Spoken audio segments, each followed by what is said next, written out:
আশা করি সবাই ভালো আছেন, আমরাও বেশ ভালোই আছি। নমস্কার, আমি পূজা।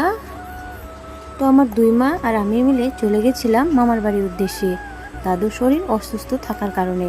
তো এই যে দুই মা এখানে হাওয়া খাচ্ছিল, কারণ গাড়িতে এসিটা অন করিনি, যেহেতু মাগোটা ছোট আছে। আর আমি একটু দরকারি কাজে ওখানে গেছিলাম মার্কেটে। তো আবার মিষ্টি নিয়ে মামার বাড়ির দিকে রওনা দিলাম। যাওয়ার পথেই দেখছি এখানে একটা নতুন পেট্রোল পাম্প হয়েছে, খুবই সুন্দর। তারপরে এখানে দাদুর বাড়ি পৌঁছে দাদু বলল আমাকে কোলে দাও।